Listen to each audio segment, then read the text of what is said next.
Have you ever run into a problem with a customer or supplier or business partner just to realize that the contract you have written cannot really help you?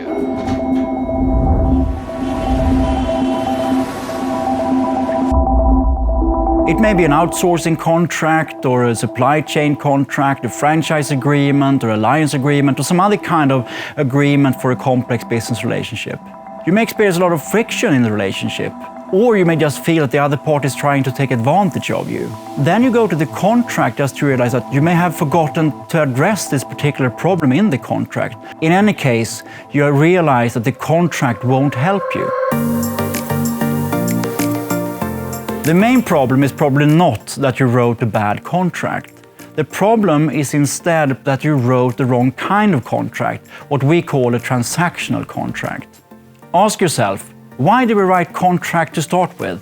Basically, it's about mitigating risks of conflicting interests or misaligned expectations between the parties. The transactional contract will most often only give you a false sense of security. Because even if the other party breaches the contract, you most likely won't take them to court, right? So this is why you need a different kind of contract for these kind of complex business relationships. The relational contract addresses the root cause of the problem.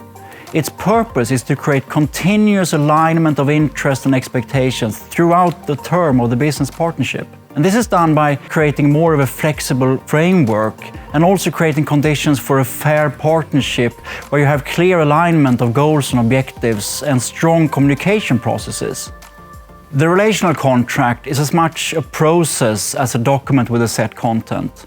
In order to reach these continually aligned interests and expectations, it's critical that you use the right sequence by focusing on the partnership first and only discuss price and other commercial terms later in the process. Actually, there are 5 steps that you should go through. In the first step, you lay the foundation for the partnership by finding out whether you have enough trust, transparency, and compatibility to build this kind of relationship that you want to build. In the second step, you start to create alignment by adopting a shared vision and strategic objectives for your partnership. In the third step, you adopt 6 guiding principles for your partnership. For example, equity, loyalty, autonomy, honesty, and integrity.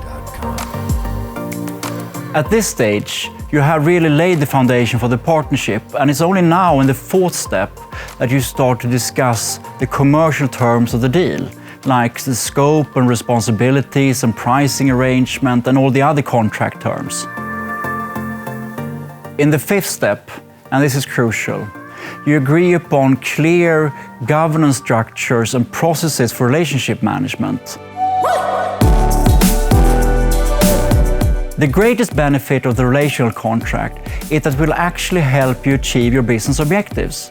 It may be lowered costs or increased quality or more innovation or quicker time to market or higher margins or some other benefits. And also, you will have a much more frictionless relationship where both parties work together to achieve those mutually agreed upon objectives.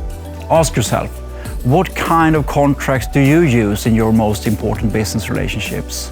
Do these contracts really support the deal and the business? Think about it, you may have some catching up to do. If you find this interesting and want to learn more about relational contract and its benefits, I strongly recommend you to read the Harvard Business Review article, A New Approach to Contract, written by myself, David Frydlinger, Kate Vitasek, and also Nobel laureate Oliver Hart. You can find a link to the article on CIRIO's website at cirio.se.